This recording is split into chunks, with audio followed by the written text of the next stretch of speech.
Assalamualaikum warahmatullahi wabarakatuh. Halo sahabat beriman, kembali lagi di channel kita. Pernahkah kalian mendengar tentang seseorang yang namanya tidak begitu terkenal di bumi, tetapi sangat masyhur di langit? Seseorang yang doanya begitu mustajab, sampai-sampai Rasulullah SAW sendiri yang berpesan kepada para sahabatnya untuk meminta doa darinya.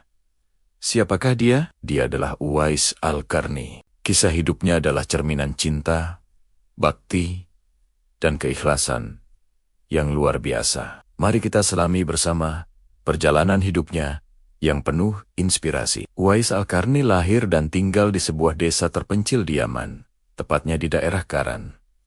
Ia hidup di zaman Rasulullah, tetapi tak pernah sekalipun bertemu langsung dengan Nabi. Ia adalah seorang fakir. Hidupnya sangat sederhana. Dan ia menderita penyakit sopak atau kusta yang membuat kulitnya belang. Namun, di tengah keterbatasan fisiknya itu, Uwais memiliki hati yang begitu mulia dan iman yang kokoh laksana baja. Satu hal yang paling istimewa dari Uwais adalah baktinya yang tak terbatas kepada ibunya. Ibunya sudah sangat tua, lumpuh, dan buta.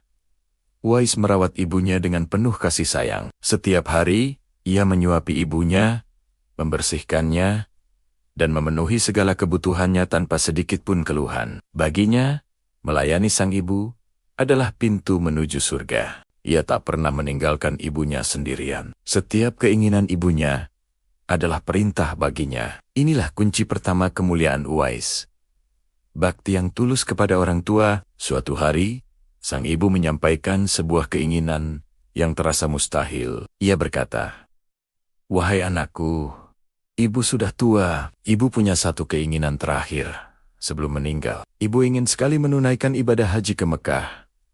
Mendengar itu, hati Uwais terenyuh. Bagaimana mungkin? Mereka sangat miskin, tak punya unta untuk perjalanan.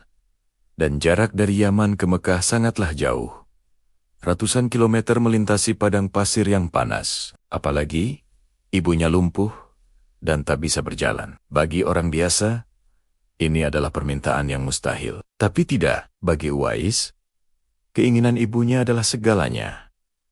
Maka, ia pun mulai memutar otak. Apa yang harus ia lakukan? Lalu, muncullah sebuah ide yang luar biasa. Uwais membeli seekor anak lembu. Setiap hari, tanpa lelah, ia menggendong anak lembu itu naik turun bukit di dekat rumahnya. Orang-orang di desanya menganggapnya gila. Lihat si Uwais, sudah gila dia, menggendong anak lembu setiap hari. Begitu cemoohan mereka. Uwais tidak peduli, ia terus melakukannya. Hari demi hari, bulan demi bulan, anak lembu itu tumbuh semakin besar dan berat. Dan otot-otot Uwais pun menjadi semakin kuat. Ia melakukan ini selama 8 bulan penuh. Apa tujuannya? Ini bukan kegilaan. Ini adalah latihan. Latihan fisik untuk mempersiapkan perjalanan terbesarnya. Menggendong ibunya menuju Baitullah. Subhanallah. Betapa besar cintanya pada sang ibu. Ketika musim haji tiba, lembu itu telah menjadi sapi dewasa yang kuat. Dan Uwais pun memiliki kekuatan fisik yang luar biasa. Dengan punggungnya yang kokoh, ia menggendong ibunya yang tercinta. Ia memulai perjalanan panjang dari Yaman ke Mekah.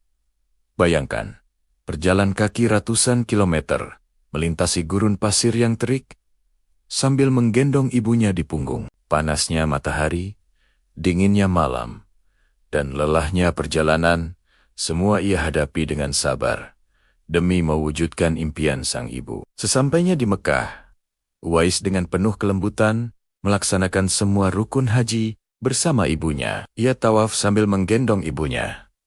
Sa'i sambil menggendong ibunya. Semua ia lakukan dengan senyum dan keikhlasan. Di depan Ka'bah, sang ibu menangis haru. Doanya terpanjat untuk kebahagiaan dunia dan akhirat. Uwais pun berdoa. Tapi apa yang ia doakan? Saat ibunya bertanya, "Apa doamu, Nak?" Uwais menjawab, "Wahai Allah, ampunilah semua dosa ibuku." "Lalu, bagaimana dengan dosamu?" tanya ibunya lagi. Uwais tersenyum dan berkata, "Dengan terampuninya dosa ibu, maka cukuplah keridaan ibu bagiku. Allahu Akbar.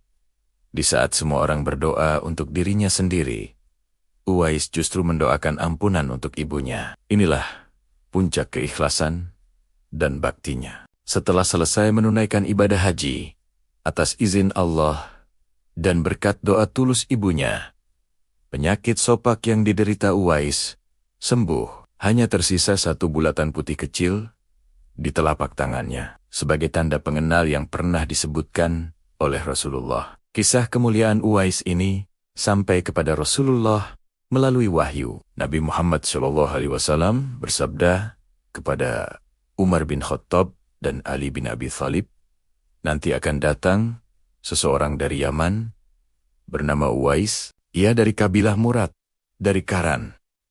Ia punya penyakit sopak yang kemudian sembuh, kecuali satu bagian sebesar dirham. Ia sangat berbakti kepada ibunya. Kalau ia berdoa kepada Allah, doanya pasti dikabulkan. Jika kalian bisa bertemu dengannya, mintalah agar ia mendoakan ampunan untuk kalian.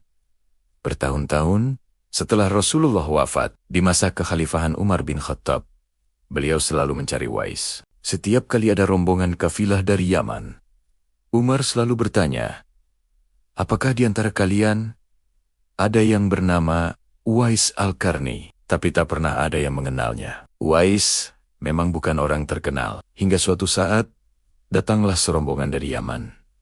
Umar kembali bertanya, dan salah seorang dari mereka menjawab, Uwais, ya, ada, tapi dia orang miskin, gembala kambing, dan suka menyendiri. Mungkin dia tidak penting bagi Anda, wahai Amirul Mukminin. Umar langsung bergegas mencari Uwais. Ketika bertemu, Umar melihat semua ciri-ciri yang disebutkan Rasulullah ada pada Uwais, termasuk tanda putih di telapak tangannya. Umar langsung memeluknya dan berkata, benarkah engkau Uwais Al-Qarni? Uwais mengiyakan. Umar lalu berkata, Rasulullah berpesan kepada kami, jika bertemu denganmu, kami harus meminta doa ampunan darimu. Maka, doakanlah ampunan untukku.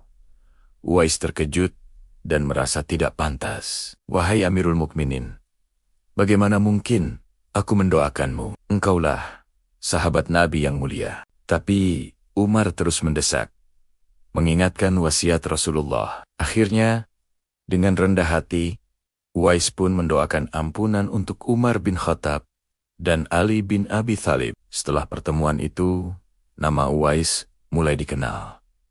Tapi ia tidak suka dengan popularitas. Ia memilih untuk pergi meninggalkan keramaian, hidup dalam kesederhanaan, dan terus beribadah kepada Allah hingga akhir hayatnya. Ketika ia wafat, banyak keajaiban terjadi. Orang-orang yang sebelumnya tidak mengenalnya tiba-tiba datang untuk membantu mengurus jenazahnya. Seolah-olah mereka dikirim oleh Allah untuk memuliakan hambanya yang saleh ini. Sahabat beriman, dari kisah Uwais Al-Qarni, kita belajar banyak hal. Kita belajar tentang kekuatan bakti kepada orang tua, terutama ibu. Ridha Allah terletak pada ridha orang tua. Kita belajar tentang keikhlasan, beramal tanpa mengharap pujian manusia, karena penilaian terbaik hanyalah dari Allah. Dan kita belajar bahwa kemuliaan sejati bukanlah tentang ketenaran di dunia, melainkan tentang kedudukan kita di sisi Allah Subhanahu wa Ta'ala. Uwais Al-Qarni, namanya tak terukir di sejarah dunia, tapi terpatri abadi di langit, sebagai penghuni surga yang dirindukan. Semoga kisah ini bisa menjadi inspirasi bagi kita semua untuk senantiasa berbakti kepada orang tua dan meningkatkan keikhlasan dalam setiap amal ibadah kita. Jangan lupa untuk selalu mendoakan kedua orang tua kita, ya. Terima kasih sudah menonton video ini sampai selesai. Semoga bermanfaat. Jika kalian suka dengan konten seperti ini, jangan lupa tekan tombol like, share, dan subscribe channel ini, agar kita bisa terus berbagi kisah-kisah inspiratif lainnya. Sampai jumpa di video selanjutnya. Wassalamualaikum warahmatullahi wabarakatuh.